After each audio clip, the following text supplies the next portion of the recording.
Hi there, everybody. Hi there. It is Alex here again.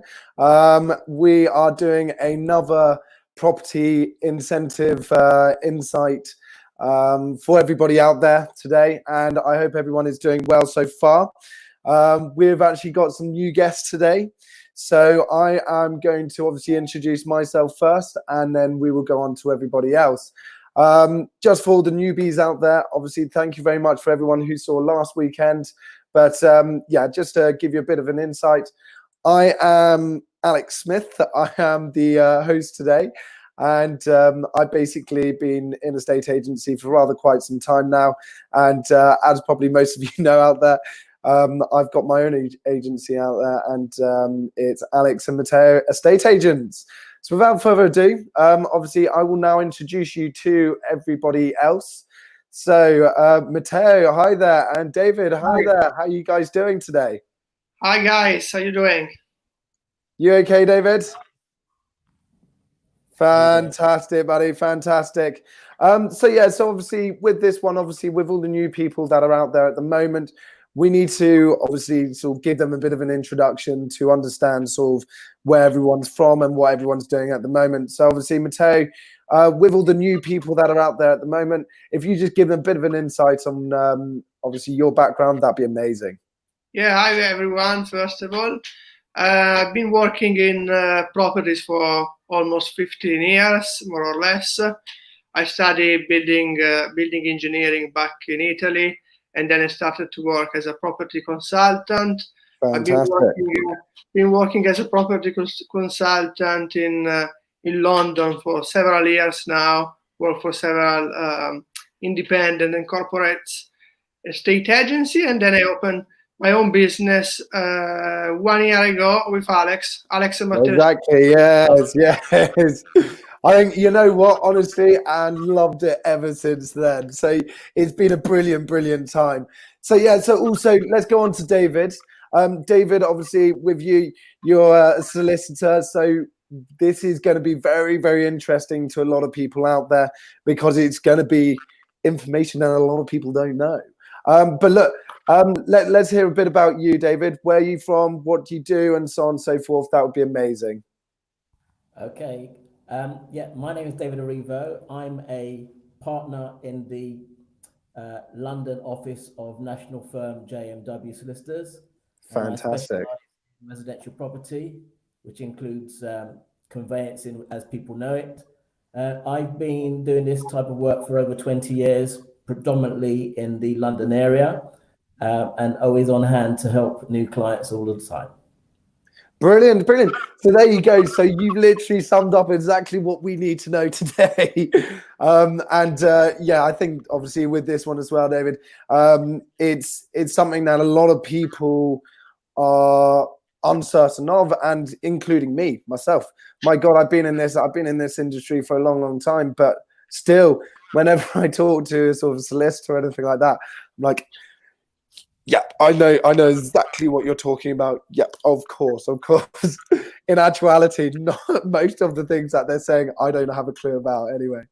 But look, with this one, we need to obviously go through certain things that we have been sort of questioned on through our social media portals. And I think there's some critical elements that we need to sort of run through to make sure that everyone is understood how to sort of sort out these situations with sort of solicitors and so on and so forth, because a lot of people don't know it.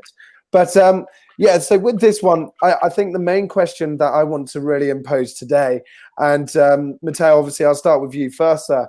The last 2 years, obviously that's all gone past, which has rushed past.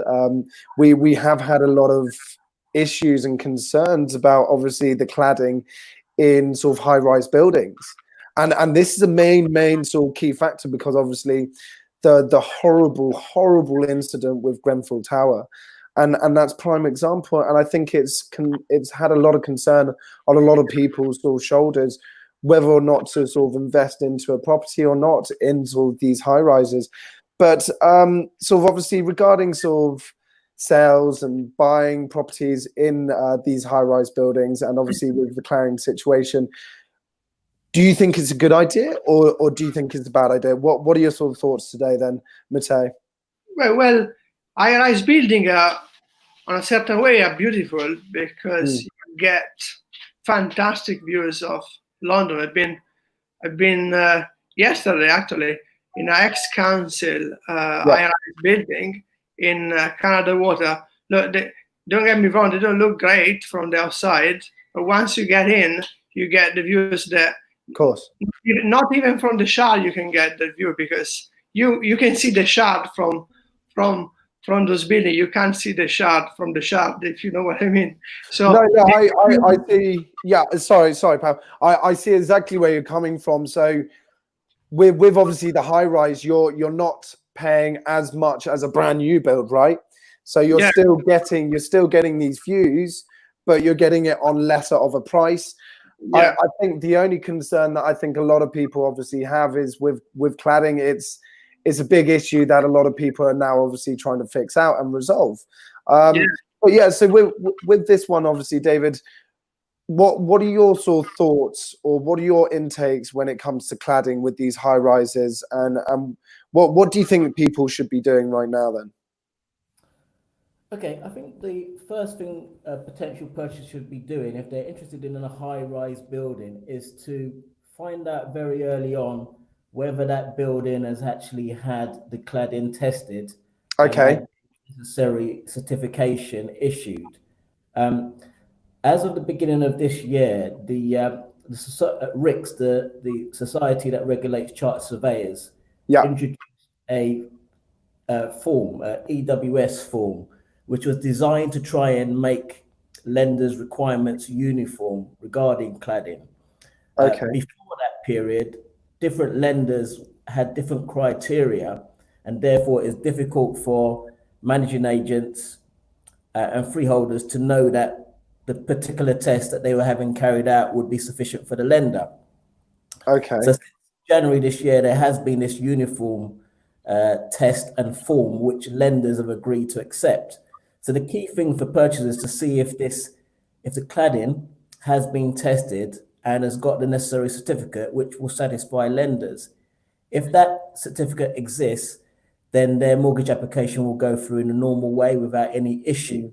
However, if the cladding has not yet been tested and certification does not exist, they could be in for a very long and drawn out process because the lender will be reluctant to issue. Sorry, David, sorry to interrupt on this. Just a really quick question, more for me as well, and I think maybe a lot of people would sort of ask this one as well. So you said that obviously it would be prolonged if they didn't get the certification. What sort of time period would you say, or do you think it would take if they didn't get the certification? I've seen instances where purchases have been delayed for upwards of 6 to 9 months waiting for the building in question to have the test carried out. Unfortunately, it can be quite a long-winded process, particularly if it's a large building with a number of flats. Sometimes freeholders and managing agents can be reluctant to arrange for the testing to be done. It can also then take a period to get the test done. There can be arguments over whether the test will be done as a desktop test or whether it be an actual physical inspection. I think the key thing for a purchaser is to find out that this test has already been carried out, because that will then shorten the process and the time involved. And would you say if they said, right, it's a desktop, or either they actually have to see the property, is there concerns that seeing the property means that they might not accept the certification, or what's the sort of situation on that? I think the main thing is that, first of all, there are hundreds of mortgage lenders, and they have slightly differing criteria. But the one thing the majority of them have agreed to accept is to accept this EWS Form 1. So provided that can be issued, whether that's as a result of a desktop inspection or actual physical inspection, it doesn't really matter. The key thing is that this form is available. Once this form is available, then suddenly the mortgage application process speeds up significantly. Yeah. Okay, so they basically need to have that form, EWS form, to then be able to speed up the whole process and make it a lot easier for obviously everyone that's involved at this moment in time then. Yeah, just to give a bit of clarification, the purpose of this form is to reassure the mortgage lender that the building is safe, essentially. Okay. What happened is post Grenfell, there initially wasn't an immediate reaction, but slowly as the months passed away, people started to realize that maybe the current building regulations, procedures in respect to fire safety were no longer fit for purpose. Of course. There was an initial period where lenders just wanted to know that a building didn't contain a certain type of material, ACM, which is aluminium combustible material. Slowly and surely, lenders started to be concerned about other types of cladding, even where there was no ACM involved. So the lenders wanted to be certain that whatever type of cladding it was in essence safe, and therefore it was worthy of them lending on the property. So that's where we are now. Okay. Yeah. So I think I understand that one as well. So obviously it's the worthiness obviously with the lenders, and they need to obviously make sure that everything's up to a certain standard and certain regulation, which is fair enough, obviously with Grenfell Tower, right? So I think that was obviously a main one that a lot of people did have questions on. Another thing that a lot of people have been sort of talking about at this moment in time with us as well, and wanted to have a bit more of an insight with it.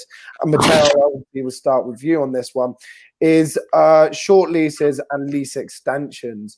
Lease extensions, I think, is a huge thing because it can be done, but not many people know how it happens, if you see what I mean. So with this one, obviously, sort of consideration, obviously, with the lease extensions, Matteo, when would you say is like the lowest you should have with a lease extension?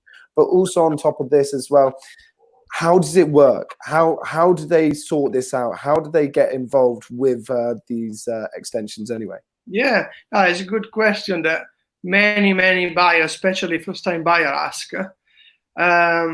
It's a very UK thing, right? Because especially the people that come from abroad like me, they say, "Well, I buy a property, but I just own it just for a certain period of time." Sure. Yes, you do, but I think people worry too much. They worry too much because there is not information, of course, because at the end of the day, every lease is extendable. Of course, you need to be aware of the fact that if you buy a property with a short lease, you will need to spend a certain amount of money to extend it. Do you know how much that would be roughly? Yeah, I mean, it depends from the value of the freehold and the value of the property and the ground rent.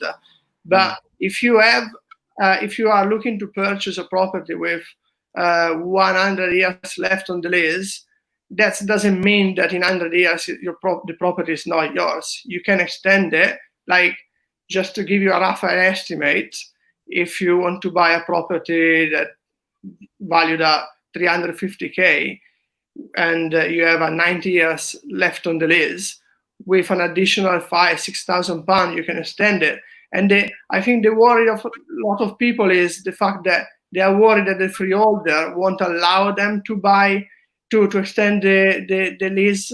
But now David can correct me if I'm wrong, but the freeholder is not allowed by law to refuse to extend, to give you the possibility to extend the lease. So yeah, it's something odd, but it's definitely I wouldn't be worried about that. I would take as much information as possible. Yeah. There are solicitors out there that they can help you out, estate agents, and also lease extension. And one key factor that I just suddenly sort of, this is why obviously I wanted to interrupt you. You're saying that you're never not granted a lease extension, right? Yeah, exactly. A lease extension, a freeholder can't refuse to extend your lease. And this is the worry of the people. What if the freeholder say, no, I can't, you can't extend the lease? Or what if the freeholder say, I want £1 million for Yeah, you. precisely, which is obviously a concern that a lot of people have as well. This is not the case, and I hope David can vouch on that and can give us more information. Yeah. Brilliant. And also, David, what else can you say? This is my cue to interject. Okay. First of all, I agree with mostly of what Matteo said. Brilliant. One of the things about lease extensions people don't realize is that not only can you get a lease extension formally, which Matteo is right, a freeholder cannot block an application for a lease extension provided the person's owned the property for at least 2 years. So 2 years ownership gives an automatic entitlement to apply for a formal lease extension where you'd get an increase of term of 90 years with the ground rent going to a peppercorn. Yes, yeah, I've heard of that one. There is the possibility of having an outgoing seller who's owned the property for more than 2 years submitting the application, and the benefit of the application being assigned to the buyer. It's a way of a buyer sidestepping the need to wait for 2 years. Okay. And then another option, a third option, which is called an informal lease extension. And this is one where you make an approach to the landlord at any time to extend. The landlord can agree to extend, but when it's done informally, the downside of that is that the landlord may pluck a figure out of the air, which might work out being more expensive than the formal way, where there's a set formula used to calculate how much to be paid. So, for example, using a formal procedure, a lease that was down to 75 years, it might, in certain areas, depending on the value of the property and the location, it might command a reasonable value of £12,000 to extend. However, if you approach the landlord informally, the landlord may demand £20,000. Of course. It may be beneficial to go the formal route and either have to wait 2 years or alternatively get the outgoing seller to apply and assign the benefit to the incoming purchaser. So funny you say that, and that was going to be my next question, actually. Which way would you personally go yourself? So you think the formal way of doing it is probably better than the informal? The formal way has its benefits. First of all, there's a procedure which dictates the price to be paid. It's not. Okay. There are rough ways of getting an indication. There's an organization called the Lease, short for the Leasehold Advisory Service. They have a calculator on their website where you can insert details to do with the property, the length of the lease, the amount of the ground rent, and that can give you a very rough and ready. Yeah, that is it quite accurate? Is it quite accurate, that sort of like thing on there? I'd say within 20%. So not bad. Accurate figure is to have a valuation done. But the key thing to know is when you do the formal approach, the applicant gets their valuation done. Yeah. The freeholder has their own valuation done. And guess what? Hey presto, they arrive at different figures. Of course. And the idea then is to try and meet in the middle to avoid ending up before a tribunal that would carry out a final determination to arrive at the figure. There's always no incentive for the applicant for the matter to go to a tribunal, because ultimately the freeholder's costs are met by the applicant. So sometimes, apart from exceptional circumstances, it's probably worth the applicant trying to strike a deal in between and avoiding a prolonged process and increase costs for themselves and the freeholder. Okay, fantastic. Also, on top of this as well, I just wanted to say, guys, with this, obviously, the website that we were talking about, David, exactly what's the website name? If you could just say it to everybody, so then they can understand where to find out where the estimation is with the lease. That'd be amazing. Search term to use is to put in leasehold advisory service. Leaseholder advisory service. Leaseholder advisory service. So everyone out there, that's basically what you need to go for. We can honestly, if people do want to get in touch with us, then please do leave a comment, leave any information, just give us sort of information. If you want to come on as well, give us a call on the number as well, and we'll be more than happy to help with this one. Also, we can send you over the link with the leaseholder advisory service as well. And I think that's a very, very good point that we can put across to people out there. You know, if it's 20%, that's still not far off what you're looking at anyway. But going on to something else now, obviously another thing that a lot of people are wanting to sort of understand with the current situation at the moment, obviously with COVID-19, there's a lot of issues that are arising. And I think one of the main issues at the moment is sort of how estate agencies and conveyances worldwide have been affected by COVID-19. And I think that's obviously something that a lot of people are going through at the moment. Matteo, what sort of information do you have on this to everyone out there at the moment? Yeah, definitely. COVID-19 affected every single industry, including ours. We are still learning, and we will continue to learn in the coming months, I think. To take any, obviously, it's very negative period. It's a terrible virus. What we have learned is that we can work remotely. We, for instance, with our company, last year actually, we introduced a 360 virtual tour for all properties.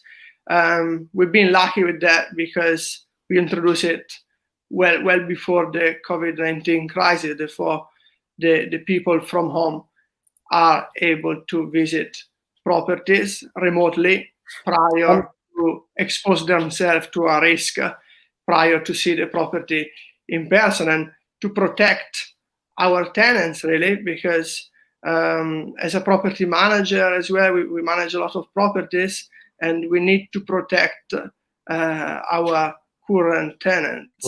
Cool. That is very, very, very, very. But I think, like you said, and this is a crucial element that I just picked up when you said this as well, is that there's so many more people out there that are now saying, right, well, what we can do is we can now do 360 tours.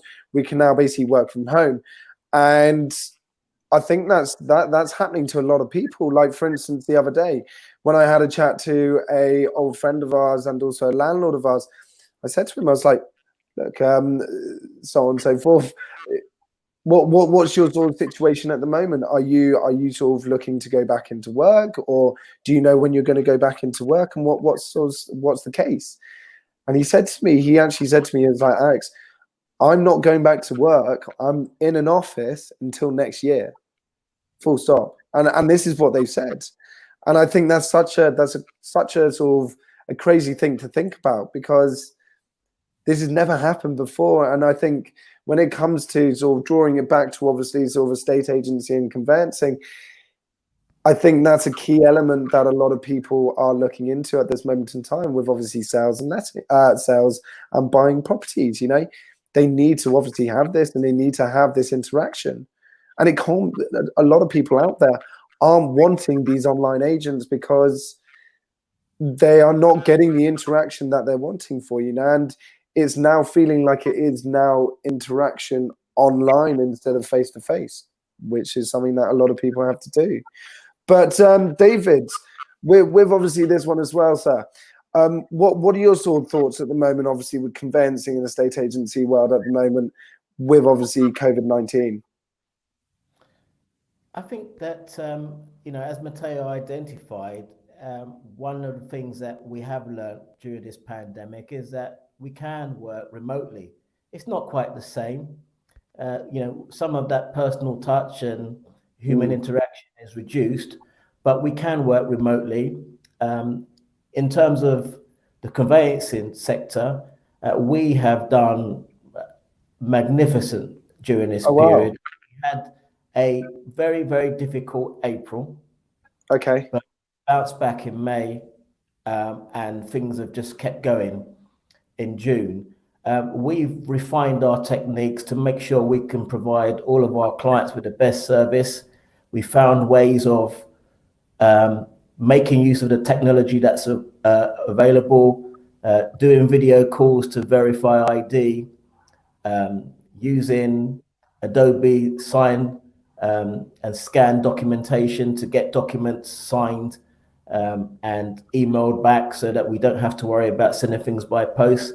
So we've adjusted to difficult circumstances, and we've been adopting a flexible approach, and that's enabled us to keep servicing our clients and also getting transactions through at times where some firms were a bit reluctant to get transactions through, and that's stood us in very good stead. No, fantastic, and I think that's that's obviously highlighted exactly what we need to know, and it's amazing that you said obviously you've had an uprise with obviously conveyancing sort of in these times, and I think that's such a crucial element to obviously you guys as well, But look, one more question. Obviously, I'm looking at the timing at the moment, but there is one more that I do really want to go through. And I think this is a big whopper to sort of end on as well, because I myself, I know for a fact that I'm asking this question as well because I'm looking to invest. And with obviously a lot of people out there that are looking to invest, that are looking to buy their properties, that are looking to let them out as well. The main question I think that a lot of people have, and I know for a fact I have anyway, is that how long does it take from when you put down that offer on the property all the way right to the end on completion? How long does it sort of how long would you say the whole process would take? And Matteo. Sorry, David. So we're doing it that way first, buddy, and then we'll go on to you because I know you've got a lot of information on this one. Yeah, I'm sure David can tell us more than what I can, but my point of view is what we are trying to explain our sellers and our buyers, that to make an offer and have that offer accepted doesn't make a sell, and it takes a lot of efforts to sell a property. It takes a lot of efforts to buy a property. I think it's very important to appoint a good solicitor, and it's very important to appoint a good estate agent that make sure that the sale will be kept in track. Is the key point is customer service and communication. Sorry, Matteo. Just to reiterate on this fact, and I think that's a key factor in the whole thing. And I know for a fact that my parents have always said this as well. I know for a fact that a lot of my friends have said this as well. Whenever they were looking to purchase a property, is that communication is key. I think that's such a huge factor for the agent to be communicating with the solicitors and sort of back and forth every single day, and just letting us as the seller know or the buyer know what the situation is. Yeah. We spend at least 3-4 hours a day just on the phone with brokers and solicitors to make sure that our clients, buyer and seller, are satisfied. Fantastic, and that's exactly what I think is a good selling point as well, right? But look, David, I am dying to hear this from you, sir, and I think this is such a key factor for a lot of people out there. What would you say is the sort of the normal process, and what would you say is the normal length that you're looking at for sort of completion to obviously offer being accepted? Okay, I think it's a very difficult question to answer. Every transaction is different. Of I course. would say, on the whole, a typical freehold sale or purchase would normally take maybe 6 weeks from start to completion. However, it could be longer if there's a chain involved. That means if the person who's buying is sorry, if the person who's selling is also buying on, and the person who's buying is also selling, then there's a chain of transactions, and Yeah. there may be requirements of the chain which dictate how long the transaction is going to take. However, if there's no chain, it's a first-time buyer buying from somebody who also the property's either empty or they're not buying anywhere else, then that transaction can be quicker. Again, there'd be other factors such as a mortgage, how long that takes to be issued. So that can affect the timelines. Leasehold transactions, by their very nature, take a week or two longer. Again, there could be difficulties with issues to do with the property, delays getting a management pack, cladding report required. So there are numerous factors that can ultimately affect the length of the transaction. However, if there's no chain, you're a cash buyer, or you have that good combination of a very competent estate agent, very efficient mortgage broker, and also communicative and efficient solicitor, then that will also chisel potentially a couple of weeks off of your transaction. The bad combination of having a very unhelpful estate agent, a mortgage broker you can't get hold of, and a solicitor just that leaves your transaction at the bottom of the pile, that can add several weeks to your transaction.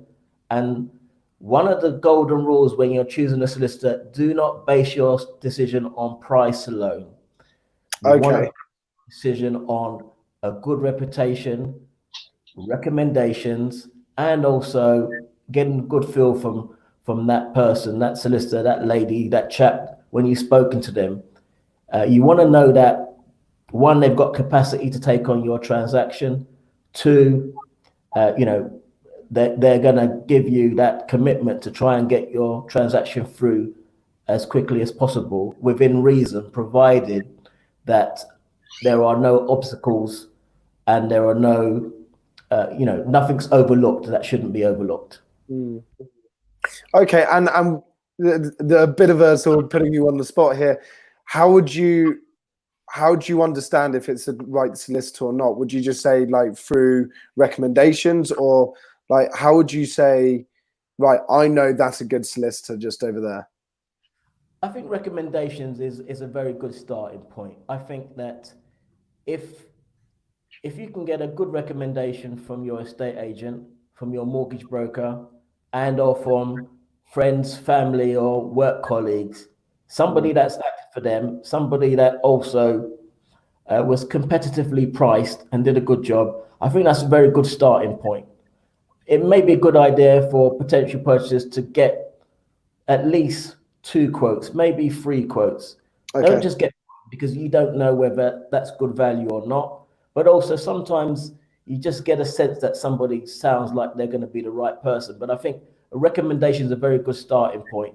But the last thing I would say is when you buy an apartment or a house, it's not one of those things that you need to be looking at the cheapest price, because that can be misleading. That gives you no indication of the quality of service or communication you're going to get. And sometimes it's a false dawn. You may pay less in the short term, but you may lose more in the long term, because time is money. Exactly, and amen to that. No, I completely agree. I think that's a crucial element with it. You've got to understand that it's not always good to be the one that's sort of saying, right, I'm going to go for the £500 one instead of the £5,000 one.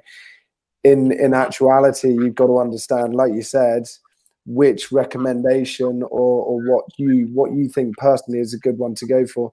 I think also with this, I could be wrong on this one, David, but I think if you get that sort of click, if you get that connection with that person, and you look at it as a weird kind of way, as a kind of a friendship, then they would work 10 times better for you than if they're just there for the money, right?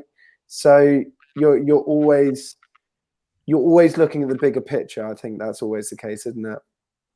Yeah, I agree. I mean, one of the benefits of a recommendation is, generally speaking, solicitors always feel good when they've been recommended. So the chances are, if you've been introduced to them by a friend or a colleague, they'll look after you. They'll try and look after you, the charges, but also they'll be very keen to make sure that the same good impression they left with your colleague or your friend, that they leave that with you. It's very much about building relationships, because I find that most of my clients are returning clients. People remember good service and they look for you in the future, and they try to recommend you to friends and colleagues. So I think it's always worth doing a good job, and that's where the recommendation has its value. No, I completely agree. And looking on the other side as well, exactly the same as us. You know, we built up our agency a year and a bit ago now. And when we built up our agency, we didn't have our name out there. We didn't have anything out there. You know, we had to build that name. But my God, the second that we built that name, we made sure that everything is perfectly done. What does that show? That shows that you've got that passion towards what you do, and you work hard to make sure that everyone is happy.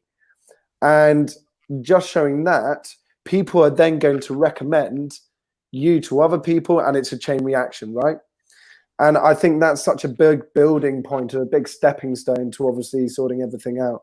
But guys, if you do want to go for a good sort of estate agent or have a good solicitor, you know where to come. Us three are always the good ones. But look, everyone, I really, really hope everyone had a great time today. And I really hope that it did help out a lot of uncertainties or questions that were fired away to us. Like I said, guys, we are going to be here. We are here to help always. And I really, really hope that we have helped everyone out. If you need any questions to be answered, we don't just stop here with the live sort of chats. Just comment, just please get in touch, and we'll be more than happy to help on this. But look, thank you very much, David and Matteo. Thank you so much, guys, for obviously coming in to have a chat with me. And I'll see everyone very, very soon. Thank you, guys. See you soon. Bye. Bye.